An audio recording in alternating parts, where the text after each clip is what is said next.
So this was all happening, and I was fascinated to I was watching what was happening with my father and music and the way he attached to it and connected to it, and the way he would some mornings he was not functioning really. And I would start singing, and he would come back to life. And I knew that music meant a lot to him, so, and this again speaks to, there are times I really feel, okay, I'm not going to cry again.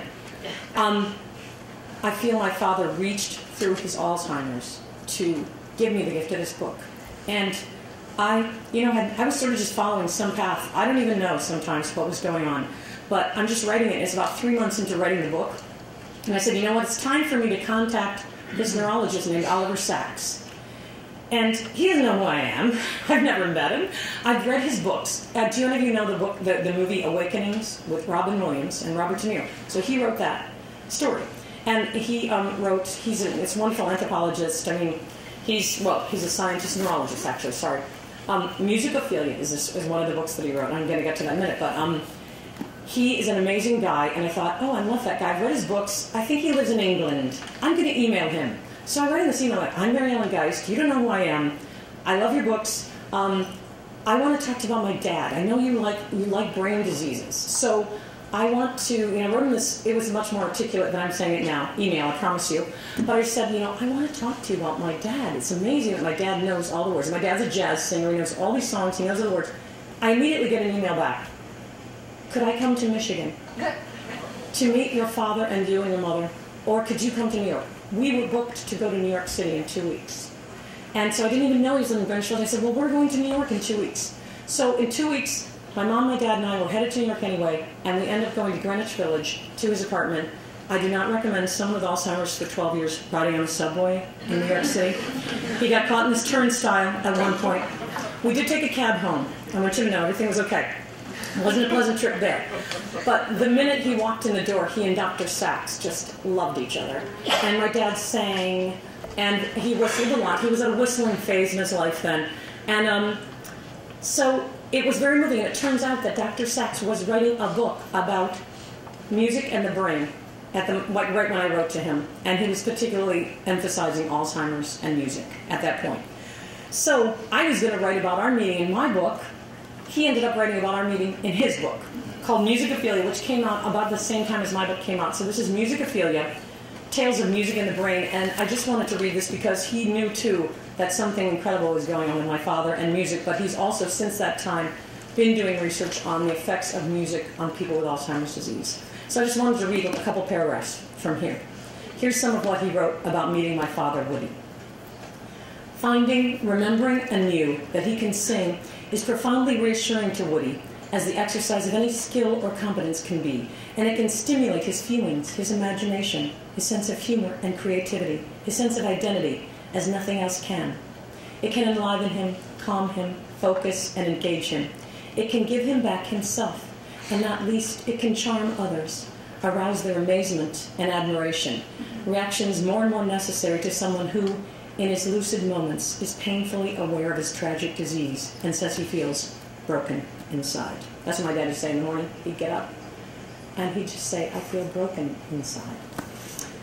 Perhaps Woody, though he could not have put it into words, knows that this is the case for him, for in the last year or so he has taken to whistling. I'll talk about whistling later. He whistled a lot. He whistled Somewhere Over the Rainbow, softly to himself for the entire afternoon we spent together. Whenever he was not actively singing or otherwise engaged, Mary Ellen and Rosemary told me, he now whistles all the while. Not only through his waking hours, he sometimes whistles and sometimes sings in his sleep.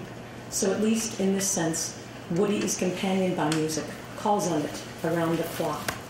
And that's by Oliver Sacks from the book Musicophilia. Over the past 4 years, it has really changed. I mean, we put music into so many things in his life. But over the past 4 years, the last 4 years before my father died, my mother and I and my sisters use special songs to start and end the day. And this is something all of you can think about. Now, not everybody's a musician. Not everybody's going to love music the way my dad did. But I'm convinced it can change the mood in the room. It can change how your day goes. And it can help you with daily tasks. So right when I came home, my mother told me that my father would wake up in the morning and he'd say, where am I? And he didn't even know who Mom was, when I came home, really sometimes in the morning. And he probably didn't know who he was. And I thought, what can I do to make that better? So I knew that his favorite song was "In the wee small hours of the morning, when the whole wide world is fast asleep, you lie awake and think about the girl and never ever think of counting sheep." That Frank Sinatra song was his favorite. So I put the CD player next to his head, and I knew he woke up around 9 o'clock, and I'd start the CD player, and he'd wake up smiling. And he, I think he thought he knew Frank Sinatra too, that he was his friend. So then I'd be singing, and if we were somewhere where we didn't have a CD player, I would either sing it to him, or we'd have the CD player next to him. This changed the whole day. He'd wake up, smile, oh, and he'd say, he'd be asleep, and he'd go, oh, there it is. And then he'd start singing along. Well, that changed the whole tone of the day. And I'm just recommending so much. That changed everything. So that CD, his favorite song. And then I started developing songs for certain tasks. So showering again, I won't get in depth about it. It was awful. Okay. So but I found a good shower song was "Night and day, you are the one, only you beneath the moon and under the sun." And he'd come right in, and he'd be concentrating, he'd be looking at me, kind of getting cues for the words and the tenor part. So he'd be thinking about the song, not the shower. And I'd sponge him down or throw him in there while we sing the song. And actually, this is interesting because I was talking about this when I was in Colorado recently at an Alzheimer's Association convention. And this woman said, "Have you tried languages, different accents?" And I'm like, "What are you talking about?" She said, "Well, the worst patients, the ones that are most difficult in the shower, I sometimes, when singing doesn't work, I do a different accent, like, oh, how are we today? Blah, blah, blah." And she does a British accent. And she says they're looking at her and they're trying to figure out why she's going to the British accent. She said, then the next thing you know, the shower's done.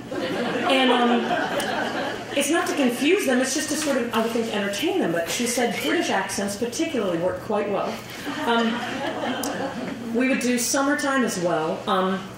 During the day, "No, no, they can't take that away from me." That made him smile when he was having a bad day.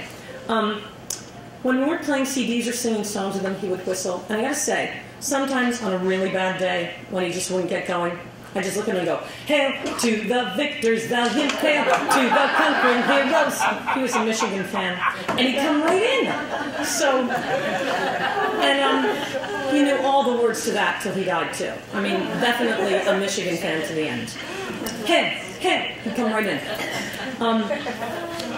And then at the end of the, if he was agitated, the sundowning thing you all know about, really to sing a ballad, it helped always. And so one of his favorites was Diana Krall's "I Get Along Without You Very Well, of course I do."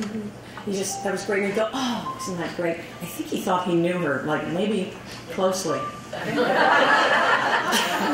Sometimes I think, I'm looking at him and go, "Diana Krall," and I'm like, "No, Dad."